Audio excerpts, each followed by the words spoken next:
Mateus 24, 3.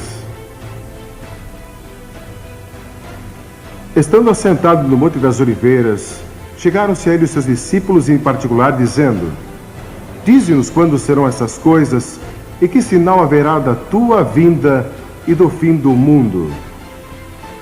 E então, no capítulo 1 de Atos, começando com o versículo 8: Mas recebereis poder ao descer sobre vós o Espírito Santo, e sereis minhas testemunhas, tanto em Jerusalém como em toda a Judéia e Samaria e até os confins da terra. Ditas estas palavras, foi Jesus elevado às alturas, e uma nuvem o encobriu dos seus olhos. Eu creio que foi uma nuvem de anjos. Anjos anunciaram o seu nascimento, e creio que anjos escoltaram de volta ao Pai. E estando eles com os olhos fitos no céu, provavelmente com lágrimas nos seus olhos, eis que dois varões vestidos de branco se puseram ao lado deles e disseram: Por que estáis olhando para as alturas? Este mesmo Jesus que dentre vós foi assunto ao céu, há de vir da mesma maneira como ouvistes subir para o céu. Que gloriosa promessa e esperança isto é para nós neste período da história.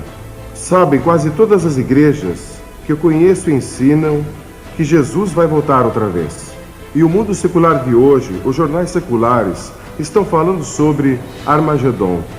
A revista Time disse no outro dia que a maior preocupação na vida de todo o povo americano é o vindouro apocalipse. Estão usando a linguagem da Bíblia, estão usando a linguagem do julgamento, estão usando a linguagem do livro da Revelação para descrever as coisas que estão acontecendo hoje. E vocês sabiam que as outras grandes religiões do mundo ensinam que alguém está para vir um dia destes? Uma declaração doutrinária judaica, elaborada pelos miodésios, proclama uma firme crença na vinda do Messias.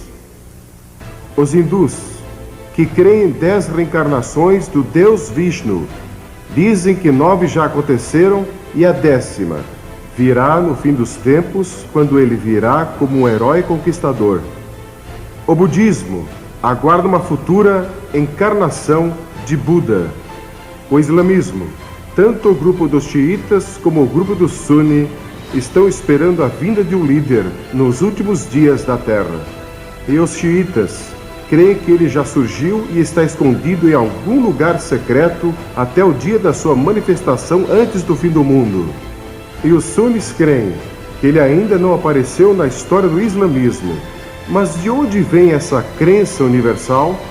Eu creio que vem do princípio dos tempos, quando no 3º capítulo de Gênesis, Deus prometeu a vinda de um Salvador, a vinda de um Messias que viria para destruir as obras do diabo. Mas os discípulos fizeram 2 perguntas. Qual será o sinal da tua vinda? Quando virás outra vez? E quando vai ser o final dos tempos? Não sabemos a resposta delas. O Senhor Jesus disse que não devíamos especular sobre datas. Há muitos sinais. Alguns teólogos contaram 21 sinais dados apenas por Jesus, sem contar os sinais mencionados em outras partes da Bíblia. Há pelo menos 5 que quero mencionar em passagem. Primeiro, ele disse que seria como nos dias de Noé.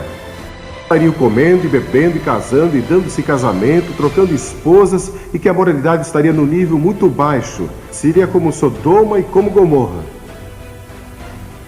Então, segundo, que haveria um aumento de criminalidade. Jesus disse que logo antes do fim haveria um desrespeito à lei no mundo todo. Ele disse: ouvireis falar de sedições. Em Lucas, capítulo 21, no versículo 9, sedições. Essa palavra traz consigo a ideia de que o desrespeito à lei será geral, e traz consigo a ideia de rebelião, revolução, terrorismo e criminalidade, indicando que isso será um sinal da breve vinda de Cristo. E houve outra época na história que vimos tanta criminalidade, é generalizada, e foi o que Jesus disse. Então ele disse que guerras e revoluções aumentariam, ouvireis de guerras e rumores de guerras. Ele também disse que haveriam enganadores e zombadores. Disse que muitos falsos profetas se levantariam dizendo ser o Cristo. Você sabia que só em Los Angeles dizem que há mais de 400 que proclamam ser Jesus Cristo? Seitas surgirão, feitiçaria florescerá, falsos mestres se infiltrarão na igreja, a Bíblia será objeto de ataques. O diabo quer que duvidemos da Bíblia, e se ele conseguir nos desviar, por pouco que seja, das Escrituras, ele terá ganho uma grande vitória, porque a Bíblia é nossa autoridade. Jamais permita que alguém o desvie deste livro, e creia nele. Nunca ouvi falar ou li de um momento na história em que a palavra paz foi usada com tanta frequência. Outro sinal que Jesus está para voltar. Um diplomata europeu disse algum tempo atrás que se o diabo pudesse resolver os problemas do mundo, ele seguiria o diabo.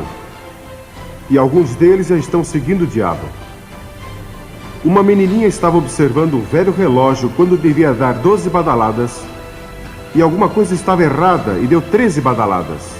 Ela correu para a mãe e disse: mamãe, é mais tarde do que nunca foi antes. Bem, quero lhes dizer, é mais tarde do que jamais foi antes. Nunca foi tão tarde antes, mas quero dizer outra coisa. Deus tem um plano. Deus tem um plano. Ele não abandonou este planeta para vaguear pelo espaço como um robô perdido. Filósofos seculares estão perguntando o que é a história afinal, por que o homem está sobre a Terra, para onde está indo? Alguns dizem que a história é como uma mosca bêbada com as patas sujas, de tinta fresca, cambaleando através de uma folha de papel. As pegadas não levam a lugar nenhum e não tem qualquer sentido ou nexo. A moderna filosofia hedonista foi descrita como um homem cego, numa sala sem janelas, procurando um gato preto que não está lá. E isto descreve alguns dos nossos dias atuais. Não tem qualquer ideia do que está acontecendo. Não consegue discernir de forma alguma que Deus tem um propósito. O grande ensino da Bíblia é que Deus não abandonou o mundo. Ele tem um plano. E seu plano é que Jesus Cristo vai voltar e trazer paz e justiça ao nosso mundo. Mas até lá, você e eu temos uma tarefa a cumprir. Nosso Senhor disse: ocupem-se e sejam fiéis até que eu venha. E ele também disse que o Evangelho do Reino será pregado a todas as nações e então virá o fim. O Evangelho vai ser pregado a todo o mundo. E no mundo sem esperança, devemos deixar Amsterdã como uma mensagem de esperança. A Bíblia diz que somos salvos e mantidos pela esperança, e a esperança não confunde. A Bíblia ensina que ele vai voltar entre nuvens, e todo olho o verá. E para nós que o conhecemos como nosso Salvador, vai ser um momento glorioso e emocionante quando Jesus voltar outra vez. E ele vai nos levar consigo se cremos nele e seremos arrebatados. E muitas coisas vão acontecer, mas não vamos falar nisso aqui. Mas para aqueles que o rejeitaram, aqueles que rejeitaram Jesus Cristo, vai haver choro e pranto e ranger de dentes. Porque a Bíblia ensina que o inferno existe. Nós não gostamos de pregar sobre isso, nem falar sobre isso, mas está na Bíblia e Jesus falou mais sobre isso que qualquer outro. E se formos fiéis à Bíblia, pregaremos sobre o inferno e o julgamento, avisando o povo. E uma razão porque há tanto pecado no mundo hoje é porque o homem perdeu o medo de que existe um inferno. Devemos ajudar os necessitados, os pobres e oprimidos. Devemos lutar por justiça social. Mas nossa tarefa primordial é proclamar o Evangelho da redenção centralizado na cruz e na ressurreição.